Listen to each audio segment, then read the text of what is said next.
তাছাড়া এই মুক্তিযোদ্ধা হিসেবে তোর এই মিষ্টি খাওয়া আমার পক্ষে হারাম। তোর চাকরি হয়েছে তো ঠিক আছে, কিন্তু আক্কাসের বেটা কুদ্দুসের তো চাকরি হওয়ার কথা, ওর হয় নাই।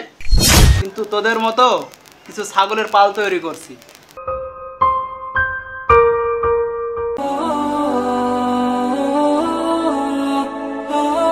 আসসালামু আলাইকুম দাদা। ওয়ালাইকুম আসসালাম। মিষ্টি খান দাদা। মিষ্টি তো খামো রে। তো কিসের মিষ্টি আনছিস? দাদা আমার চাকরি তো কনফার্ম হয়ে গেছে।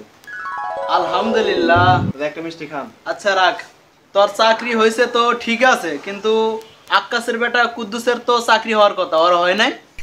না দাদা, অত চাকরি হয়নি। কি বলিস? কেন হয় নাই কেন ওর চাকরি? কুদ্দুস তো ভালো ছাত্র রে, আর তুই সারা জীবন ওর খাতা দেখে লেখা পাশ করলি, আর তোর চাকরি হইলো, কুদ্দুসের চাকরি হয় নাই। দাদা আপনি খুশি হন নাই আমি চাকরি পাইছি? হ্যাঁ আমি খুশি হয়েছি, কিন্তু আক্কাসের বেটা কুদ্দুস চাকরি পেলে আমি আর একটু খুশি বেশি হতাম। আক্কাস এই লোকটা অনেক পরিশ্রম করে, সে সারাদিন মাঠে কাজ করে, মাথার ঘাম পায়ে ফেলায়, আর ওই টাকা দিয়ে ওর পুলারে পড়াশোনা করাইছে, আর ওর পুলার চাকরিটাই হওয়ার দরকার ছিল। তো কুদ্দুসের চাকরিটা হইলে আক্কাসের অনেক কষ্টটা কমতো। একটা প্রশ্ন, ওই তো একটা ব্রিলিয়েন্ট ছাত্র, আর ওর দেখে লেখে পাশ করতি তুই, আর ওর চাকরি হলো না আর তোর চাকরি হলো কি করে? এটা তো আমার বিশ্বাস হচ্ছে না।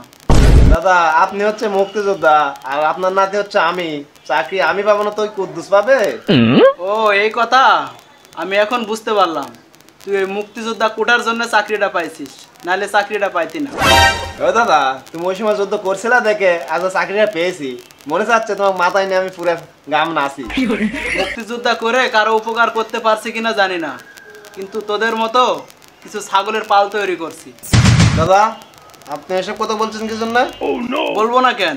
এই কোটার কারণে যদি অযোগ্যরা চাকরি পায়, যোগ্য ছাত্ররা চাকরি পাচ্ছে না। আমরা 1971 সালে যুদ্ধ করে কি চেয়েছিলাম? সবাই সমান অধিকার চেয়েছিলাম, আর সেটা কি আমরা পাচ্ছি না। আমরা চেয়েছিলাম স্বাধীন রাষ্ট্র পাবো, সবাই সমান অধিকার পাবো, সবাই মিলে একসাথে বাস করব।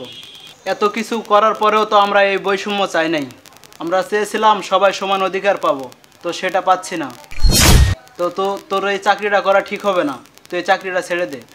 দাদা আমি কি তাহলে এখন চাকরি রিজাইন নেব? হ্যাঁ, তোকে অবশ্যই চাকরির রেজাল্ট দিতে হবে। প্রতিযোগিতার মাধ্যমে তোকে লড়াই করে টিকতে হবে। মুক্তিযুদ্ধ করেছি কারো কাছে মাথা নত করার জন্য না। সুতরাং তুমি মুক্তিযোদ্ধার নাতি হিসেবে প্রতিযোগিতায় টিকে থেকে তোমার চাকরি নিতে হবে। ঠিক আছে দাদা, তাহলে আমি আপনার শিক্ষায় মেনে চলবো। তাহলে দাদা একটা মিষ্টি খান। না, আমি তোর মিষ্টি খাবো না। যেদিন তোর প্রতিযোগিতায় টিকে চাকরি নিতে পারবি সেদিন তোর মিষ্টি খাবো। তোর এই মিষ্টি মুক্তিযোদ্ধার কোটা হিসাবে আমার খাওয়া ঠিক হবে না। অতএব তুই যা, মিষ্টি নিয়ে চলে যা, যে চাকরি রিজাইন দিয়ে চলে আয়। ঠিক আছে দাদা, তাহলে আমি গেলাম, তোমার আদর্শ মেনে চলবো।